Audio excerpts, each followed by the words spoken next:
Ադրբեջանը պետական մակարդակով միլիոններ է ծախսում արևմտյան Ադրբեջան գաղափարը տարածելու համար՝ դասագրքեր, ֆիլմեր, միջազգային կոնֆերանսներ, քարոզչական արշավներ։ Բաքուն բաց տեքստով խոսում է վերադարձի արևմտյան Զանգեզուրի, նույնիսկ Երևանի մասին։ Մինչ այդ Հայաստանի իշխանությունները շարունակում են վստահեցնել՝ տարածքային պահանջ չկա, վտանգ չկա եւ չպետք է սրել իրավիճակը։ Այնպես չի, որ Ալիևը կանգնել ասում է, գիտեք, խորհրդային Հայաստանում ապրել են ադրբեջանցիներ, մենք էլ ասենք, այո, 89 թվականի մարտահամարի տվյալներով, որ 80,000 ադրբեջանցի ապրել է, նույն մարտահամարի տվյալներով էլ խորհրդային Ադրբեջանում ավելի քան մոտ 400,000 հայ է ապրել ներառյալ լղի, այսինքն դրա մասին չի խոսակցությունը։ Խոսակցությունը նրա մասն է, որ Ադրբեջանի նախագահ հսկայական գումարներ, ռեսուրս է ծախսում, որպեսզի ցույց տա, որ Հայաստանի տարածքը դա հին ադրբեջանական հող է, մի բան, որը ունի 0 պատմականություն, 0 փաստական հենք, բայց ունի հստակ զավթողականություն։ Ադրբեջանը, երբ ասում եք նման բաներ է անում, այդտեղ արդեն մանիպուլյացիա կա։ Ադրբեջանը նման բան արել է մինչև նախորդ տարվա օգոստոսի 8-ը պաշտոնական մակարդակով։ Օգոստոսի 8-ից հետո այն, ինչի մասին դուք խոսում եք, օրինակ դպրոցական դասագրքեր եւ այլն մնացել են նախկինները, փոխվելու գործընթացում են, իսկ 300,000-ի մասին Ալիևը այլևս չի խոսում։ Քաղաքագետը նշում է 2025 թվականի օգոստոսի 8-ից հետո պաշտոնական մակարդակով Ադրբեջանը Հայաստանն այլևս չի անվանում Արևմտյան Ադրբեջան, ինչ վերաբերում է 300,000 ադրբեջանցիների Հայաստան վերադարձի թեզին, ապա այն առհասարակ հիմնավորված չէ եւ նման ձևակերպմամբ իրական գործընթաց գոյություն չունի։ Ըստ նրա, այդ մոտեցումը ձևավորվել է հիմնականում որպես հակափաստարկ Ղարաբաղի ժողովրդի իրավունքների եւ հնարավոր վերադարձի օրակարգին հակադրելու նպատակով։ Դրա մասին պարբերաբար խոսում է Ալիևը։ Ասենք մենք կարող ենք ասել, որ Ադրբեջանից այդպիսի պահանջ չկա, բայց Ալիևը շատ հետաքրքիր ձևով է դա փաթեթավորում։ Նա ասում է, այո, մենք Հայաստանից տարածքային պահանջներ չունենք, դա մարդու իրավունքների հարց է։ Դա մենք ունեցել ենք Հայաստանում բնակվող ադրբեջանցիներ եւ նրանք իրավունք ունեն վերադառնալու շակերտներով իրենց պապենական հողերը։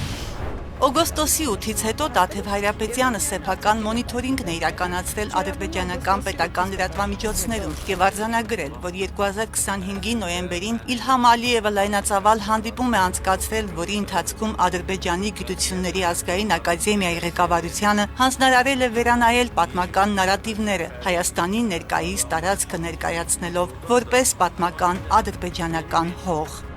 2025 թվականի նոյեմբերի 1-ից մինչև 2026 թվականի մայիսի 15-ը իր մոնիթորինգի արդյունքներով ավելի քան 207 նյութ է հրապարակել սույն լրատվականը Հայաստանի Հանրապետության տարածքը ներկայացնելով որպես պատմական ադրբեջանական հող, որպես արևմտյան Ադրբեջան, դա պետության կողմից ֆինանսավորող պետական լրատվամիջոցն է եւ ես միայն դրա արդյունքներն եմ ասում։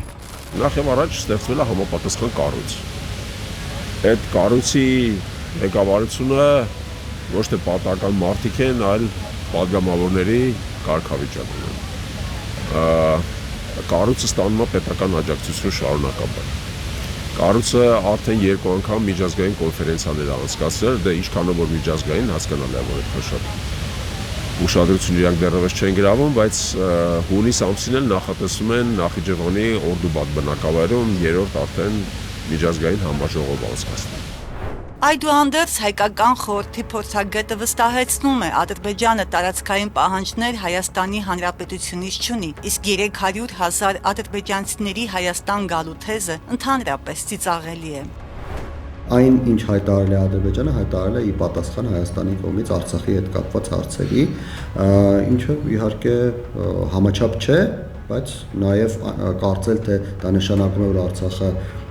գրավելուց հետո Ադրբեջանը պահանջելու է Սյունիքը կամ Երևանը, դա եւս իրականության հետ ոչ մի կապ չունի։ Ինչ վերաբերում է ադրբեջանական դպրոցներում հայատյացության քարոզին, դասագրքերում Հայաստանն իրենց պատմական հայրենիքը ներկայացնելուն, Ղևոնդյանը չժխտեց, որ նման երևույթ գոյություն ունի հարևան երկրում։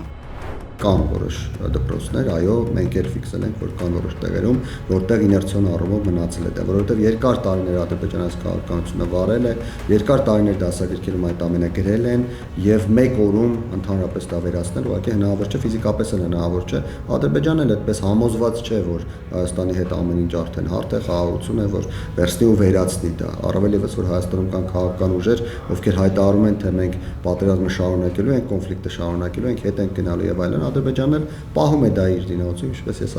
արդեն ասացի։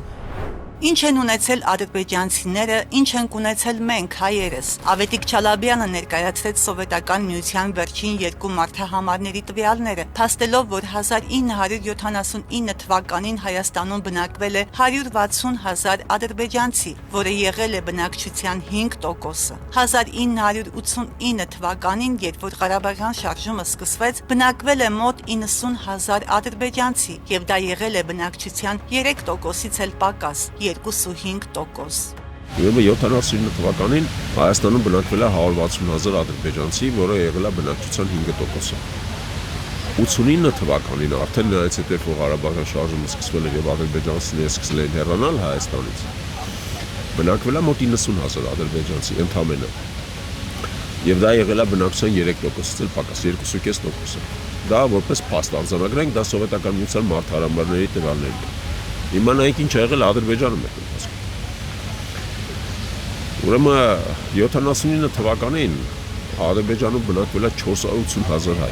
Ներառյալ նաև Լեռնային Ղարաբաղը, այսինքն 3 անգամ ավելի շատ հայ է բնակվել Ադրբեջանում, քան թե ադրբեջանցի Հայաստանում։ Չալաբյանի խոսքով, եթե դրվում է վերաբնակեցնելու հարց, ապա պետք է հաշվի առնել, որ փաստացի Ադրբեջանում ապրել է մի քանի անգամ ավելի շատ հայ բնակչություն։ Այդ դեպքում ինչ է լինելու նրանց իրավունքների հետ, եւ արդյոք Ադրբեջանը պատրաստ է երաշխավորել այդ իրավունքների պաշտպանությունը։ Ազգային ժողովի քաղաքացիական պայմանագիր խմբակցության падգամավոր Վահագն Ալեքսանյանը վրդովվեց, երբ փորձեցինք մեկնաբանություն ստանալ թեմայի վերաբերյալ, հայտարարելով, որ վճարված թեմաների ու կինոների մեջ ինքը չկա։ Այդ գաղափարը դուք եք հիմա տարածում, կներեք տարածեք առանց իմ մասնակցության։ Ձեզ ինչ-որ մեկը փող է տալի է դրա համար։ Այն թե մենք վճարվում ենք կամ մեզ փող են տալիս, դա դեռ պետք է ապացուցել, իսկ դրա ճշմարտացիությունը պարզելը վստահաբար այնքան էլ բարդ չէ, սակայն այն, որ իշխանության ներկայացուցիչը խուսափում է բաց եւ հստակ խոսել այդ խնդրի մասին, ողջամիտ կասկածների տեղիք է տալիս։ Այնուհետև Ալեքսանյանը սլաքներն ուղղեց դեպի ուժեղ Հայաստան կուսակցության առաջնորդ Սամվել Կարապետյանին։ Չկա տենց բանով է խոսում Ադրբեջանում պետական մակարդակով։ Սամվել Կարապետյանը Ադրբեջանի պաշտոնական ներկայացուցիչ չէ արդեն։ Ինչ է նշանակվել հատուկ դեսպան թե ինչ։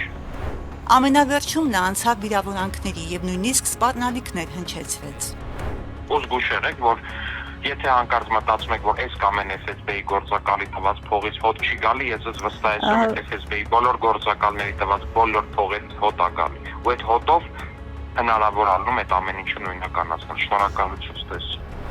Տաթև Հայրապետյանի գնահատմամբ, թեև իշխանամետ տեղեկատվական դաշտը փորձում է հանրությանը համոզել, թե արևմտյան Ադրբեջան թեման այլևս օրակարգում չէ, սակայն փաստերն ու զարգացումները ներկայացնում են բոլորովին այլ պատկեր։ Եթե գործընթացը գնում է այնպես, ինչպես գնում է, ապա անհանգ ստանալու որևէ բան չկա, որովհետև Ադրբեջանը իրականում Հայաստանի Հանրապետությունից Հայաստանի Հանրապետության 29743 քառակուսի կիլոմետրից պահանջներ չունի։ Եթե գործընթացները գնում են այլ ուղղությամբ, այսինքն Հայաստանը օրինակ հարձակվում է Ադրբեջանի վրա, փորձում է հետ վերադարձնել Ղարաբաղը, ապա Ադրբեջանը կարող է պահանջել իհարկե։ Երբ մեր ճակատին ուղիղ ասում են իրենց նպատակները, մենք միշտ խնդիրներ ունենք այդ ուղիղ ասված խոսքը հասկանալու եւ դա չեզոքացնելու։ Մեր խնդիրը նրանից չի գալի, որ Ադրբեջանը ագահ է, մեր խնդիրը նրանից է գալի, որ մենք դա կանխելու ուղղությամբ իրական ոչ մի քայլ չենք անում։ Իրենք մինչեւ Արցախում տեղի ունեցող դեպքերը մինչեւ 20 թվականի պատերազմը մեզ 20 տարի ասում էին, որ պատերազմ են անելու։ Ու մենք 20 տարի չենք ուզում այդ բարձի դաժան իրողությունը հասկանանք։ Հիմա այդ պատերազմից դրանից հետո տեղի ունեցած բլոկադայից էթնիկ զտումից հետո, երբ Նիկոլ Փաշինյանը Արցախը ճանաչեց Ադրբեջանի, բայց Ալիևը ասում է, այ հիմա, երբ Արցախի հարցը փակված է, ես այս մի հարցը առաջ կբերեմ, սա եմ դարձնում իմ ազգային գաղափարախոսություն։ Այսինքն ոչ մեր ճակատին ասված ուղիղ խոսքն ենք հասկանում, ոչ էլ Ադրբեջան պետության բնույթն ու էությունն ենք հասկանում, որ այդ բռնապետական վարչակարգի համար դա սնուցման աղբյուր է, դա ուղղակի նախասիրություն չի, կապրիշ չի, ինքը դրանով սնվում է։ Ավետիք Չալաբյանը փաստում է, Ադրբեջանի բոլոր պահանջները Փաշինյանի օրոք հերթով կատարվում են։ Բաքուն ցանկացած թեզ առաջ է տանում Հայաստանի հանդեպ ճնշումներով ու նոր պատերազմի սպառնալիքով։ Փաշինյանը ասում է, կամ մենք զիջում ենք Ադրբեջանին, կամ պատերազմ է լինում։ Հիմա էլ ընտրությունների շեմին նույնն է կրկնում. պիտի ինձ ընտրեք, կամ պատերազմ կսկսվի։ Չարի վերջը իքատում ենք հայտնում են, որի վերջը չկա։ Ուստի ես կարծում եմ, որ եթե Ադրբեջանը հետևողականորեն առաջ է տանում 300,000 ադրբեջանցիների այդ թեզը, ապա Հայաստանի Հանրապետության գործող իշխանությունը վաղ թե ուշ դրան դուրք է տալու։ Վաղ թե ուշ, որտեղ իր դրամաբանության մեջ ինքը 2 տարի հետո ասին գալու ասել է Ժորժ ջան, դե հիմա մեզ այս պահանջում են, չանենք պատերազմ կլինի։ Ուզում եք եկեք հանրակրվի անենք նույնիսկ։ Ժողովրդին կտանեն հանրակրվեի, կստիպեն, կվախացնեն, որպեսզի ժողովուրդը գնա այդ հանրակրվեին կոնտրվել։ Ֆիզիկապես էլ հնարավոր չէ պատկերացնել, որ ադրբեջանցիներ են գալու ապրեն Հայաստանում։ Ղարաբաղն արդեն 6 տարի է իրենց տիրապետության տակ է, բայց չեն կարողանում նույնիսկ 50,000 ադրբեջանցի բնակեցնել։ Գնահատելով իրավիճակը, ասում է Ռոբերտ Ղևոնդյանը։ Այո, դպրոցներում դեռևս կա խնդիր, ոչ միայն դպրոցներում, Ադրբեջանի հասարակության մեջ էլ կա խնդիր, Հայաստանի հետ կապված, Հայաստանի Հանրապետության հետ կապված, բայց նորից նշեմ, այդ ամենը այսօր պաշտոնական դիսկուրսի մաս չէ, ավելին ես ասեմ, որ ես ունեմ տեղեկություններ, որ պաշտոնական հանդիպումների ժամանակ երբևէ 300,000 ադրբեջանցիների հարց չի բանակցվել Հայաստանի եւ Ադրբեջանի միջև, փորձագիտական հանդիպումների ժամանակ որոնցից շատերի մաս եմ ես թե Հայաստանում եւ Ադրբեջանում, թե երրորդ երկրներում երբևէ 300,000 ադրբեջանցիների վերադարձի մասին խոսք անգամ չի եղել։ Հանուր առմամբ այս կոնցեպտը իմ համար շատ ավելի լուրջ ու վտանգավոր է, քան որ X թվով ադրբեջանցիների գալ չգալու թեմա շրջանառելը։ Լրիվ անկեղծ եմ ասում, երբ որ Ադրբեջանում սերունդը Արցախում տեղ ունեցածից հետո մեծանում է 8-9 տարեկան երեխան, 9 տարեկան երեխան այնտեղ գիրք է բացում առաջին անգամ պատմության ու կարծում է, որ իր հարևանությամբ գտնվող պետությունը իրան է պատկանում, որտեղ ապրողները ֆաշիստներ են, նացիստներ են, որ իրան քշել են այդ երկրից։ Ինձ համար դա շատ ավելի մեծ վտանգ է ներկայացնում, թե կարճաժամկետ, թե միջնաժամկետ ու երկարաժամկետ առումով, քան ասելը, որ վայ, գիտեք, չգիտեմ, սենց ադրբեջանցիներ կգան, չեն կգա, ես ասում եմ, ոչ մի պատահական ադրբեջանցի, նույնիսկ մեկ հոգի երբևէ չի հայտնվի Հայաստանում, իհարկե չի հայտնվի։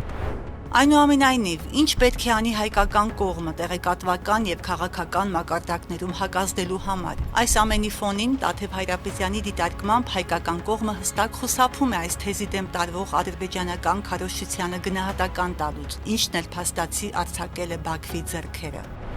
Եթե հայկական կողմում աշխատեր պետական շահը սպասարկող իշխանություն, այս թեման կդարձներ միջազգային օրակարգի մաս, պահանջելով, որպեսզի Ալիևը վերջնական ու մեկընդմիշտ հրաժարվի այս թեմայից։ Ոնց Ալիևը փորձում էր սահմանադրության թեման դարձնել միջազգային օրակարգի մաս, ընդ որում լրիվ անտեղի տեղ է, բայց դարձրել է, չէ՞, ինքը դուրս է գալի օվալաձև սրահից ու հարցազրույցում ասում է, տեսեք, պարտավորվեցին փոխել սահմանադրությունը։ Իսկ դրանից հետո հայկական կողմը ինչ անում, կեղծում է ադրբեջանական քարոզչություն, թաքցնում է իրական վտանգները։